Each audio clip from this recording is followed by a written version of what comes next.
Hi everybody, Mr. Kevin here. I got something in the mail. Want to see what it is? It's one of these guys. A Kreg precision miter gauge. We're going to check it out.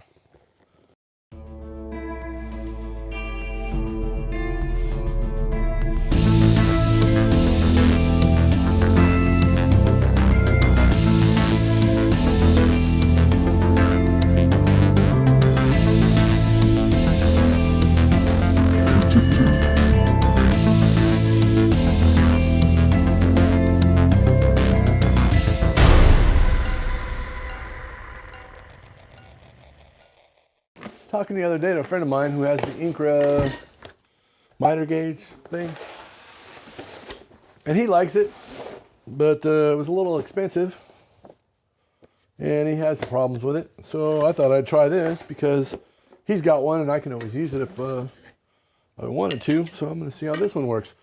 This one looked a little bit bigger and a little bit more industrial, like I'm not sure, but all the parts and everything. Oh man, that fence is kind of heavy. It's aluminum fence. Yeah, it looks kind of cool. Aluminium. And a little flippy flapper. This will probably butt your parts into it. Boom, you lift it up and put it down. And bags of plastic. All right, so we got all these parts. Got a little tape. Little parts with plastic, little things that I'm going to lose. We have two knobs right there with some kind of washer. And aluminum gizmo with a metal brass thing on it. Another knob and another bolt. Oh, look at that plastic indicator. So this must be for the tape. And here's the tape. And here's this Johnson right here. Cool. So I'm going to put this together, and we're going to check it out on the table saw because, yeah, I always wanted something that would cross-cut and had a measuring gizmo on it. I mean, I use my table saw with my miter gauge already. I wanted a miter gauge with a measuring system on it that I can use for the left side slot. And that way I don't have to, I can just cut things to size right there. Whoop. And yeah, we're going to give it a shot. There it is. It looks kind of big. I'm going to assemble the thing. I'm not going to make you watch it because that's kind of boring.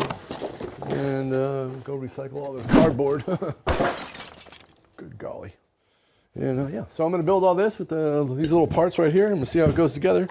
I'm going to throw this in. And ooh, I could register with my phone with this little gizmo right there. So it looks like it's all aluminum. And yeah, I'm gonna see how this all lines up and see how square it is when we hook it up, because I heard it has a little bit of a problem with this part right here. So we're gonna figure that out. I'm gonna put this together and I'll flip you back on over on the table saw. All right, cool. We'll see you in a bit. Hope everybody's safe and cough free. All right, good golly. Well, we finally got the Kreg miter gauge system all together. Got the little stop on it. And I think I got this adjusted right. I'm not 100% sure. The first time I did it was backwards. I had this over here, and I'm like, there's no way that can be 3 inches. And I was just looking at the plans, and backwards, I guess. I don't know. But we got it all figured out. Putting it together was all right. It was nothing, not a big deal. They gave you 6 bags of parts, 6 bags, and all the parts it made no sense. So what would have made sense is you open page 1 and you have page 1's parts, which were, the handle and the screws here and the screws on the side, these little screws here. If that would have been in one bag, and then you would have went to the next page, and then you would have done, put this on here, that would have been good. And then the next page would have been all this assembly here. Instead, they put these screws in with these parts here, and parts for this washer and this brass thing that always falls out in another bag. And then the only thing they had in its own bag was this stop right here, which keeps this fence from going into your blade, I think. Yeah. So it seems like it's okay. I had to readjust the this back here because the miter gauge adjustment, fractional measuring thing, whatever, was not lined up correctly. I checked it for square with a frame and square against my fence, and it seemed like it was all right. So the other thing that is weird, and I'm going to show you a picture of it right here. But this tape changes right from here at 9 inches. It changes to something weird, and I'll put a picture of it. I'll put a picture of it right here. So from a foot over, everything's lined up. So the 12 and the 13, boom, boom, boom, are all lined up right dead center, like they should be, like everything else is. So if you look on your table saw, you see that 1 inch mark. Here's a picture of it, and the 1 is right in front of it. You know that big mark right there, right, is the 1 inch mark. But looking at these, it's like it just looks weird.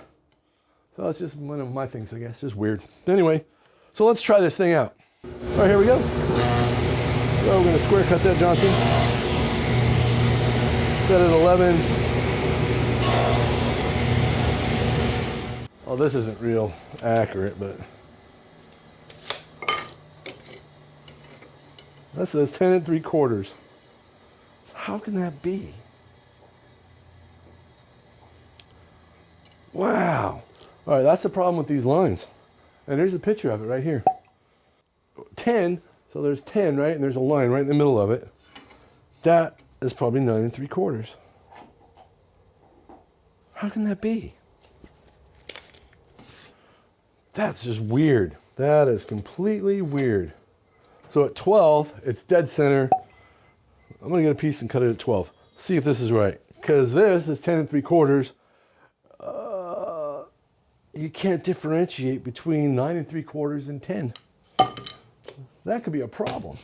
That's something you're gonna have to get used to, and that is bull crap, because that looks terrible. Try it again.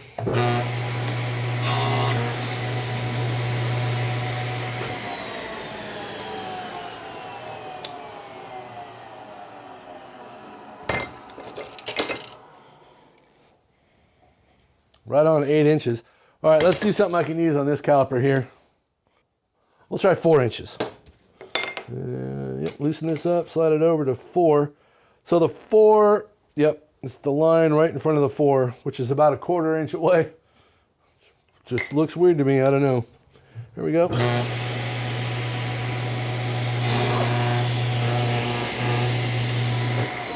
Yeah, it's the only thing I don't like is the pieces over there.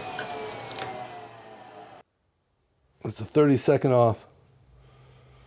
All right, let's try this. They should give you an extra nylon screw instead of an extra couple of screws for down there. Got an extra washer too. A little snuggeroo. Push it back to 4 inches.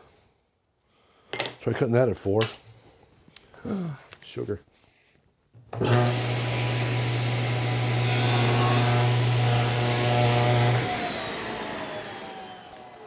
Experimenting. Well, this is what you have to do. All right, right on the money. Okay. So I finally got it set.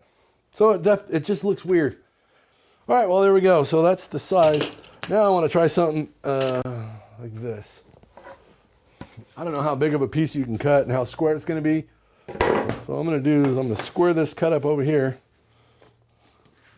And I guess that's 11 inches. That's about as big as you're going to get.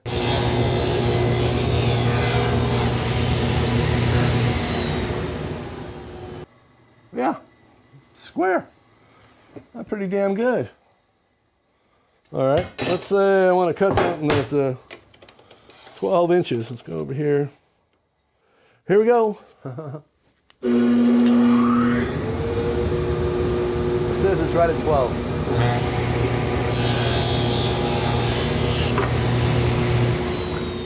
And remember, everybody, if you got a piece of wood that's like this, never cut anything that's wider than it is long, because it can come back and hit you.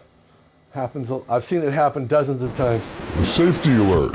Cutting things that are wider than they are long on your table saw like this and thinking that it's not going to come back and kick back at you is wrong.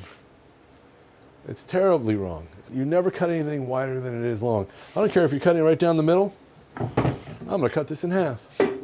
Has nothing to do with that. If this tilts just slightly, all it has to do is barely move. Your table saw is gonna grab it and throw it back at you, just like that. You should always have a miter gauge, a sled, or something behind it where you can just put this in and back it up that way. And it's not pleasant when you have a piece like this that comes back and gets you. Always use a sled or a miter gauge like this one. Take those off. I was yelling. Sorry. Let's see. That looks good. Pretty good. We're going to have to do the cut test. Yeah, pretty damn square. So if a framing square says it's square enough for me. I mean, we're not building Japanese furniture. If this says it's square, it's pretty much square. Square enough. I ain't building airplanes. Here it is. I don't know how much I spent for this thing. It's probably 150 bucks or something with the shipping to my house. It seems fairly sturdy and stable. Now that I got it locked into place, I'm going to actually use it to do all the rail cutting for the face frames I just made for the curb cabinets of Bimbo. So I have an idea. I'm going to take a little Sharpie and I'm putting an arrow. And I'm just putting a little arrow on every single one of these. So when I'm doing this, I'm like connecting the dots. I don't think I can cut anything less than 3 inches, I don't think. Don't cut anything that's 1 inch, that's that small. There's no way you're gonna hold on to it and it'll come back and kill you.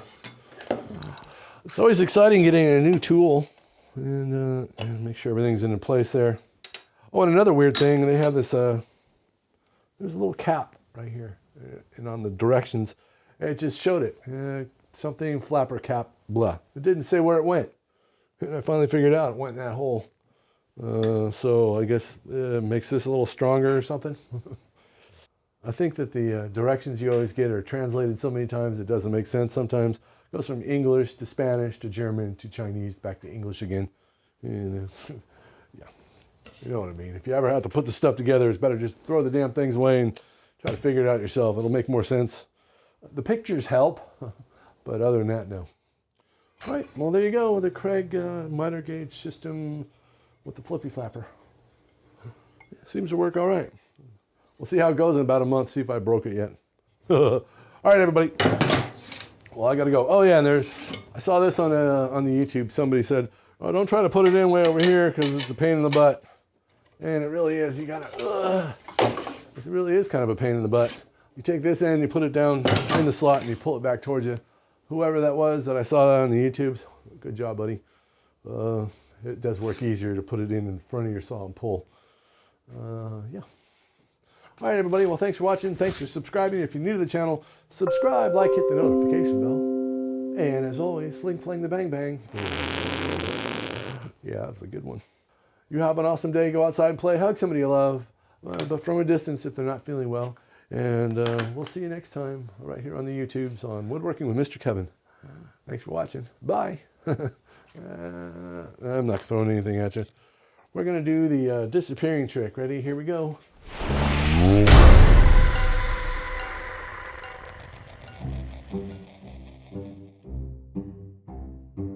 wearing green under here.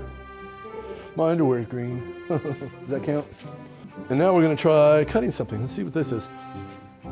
Am I hooked up? That could be a problem.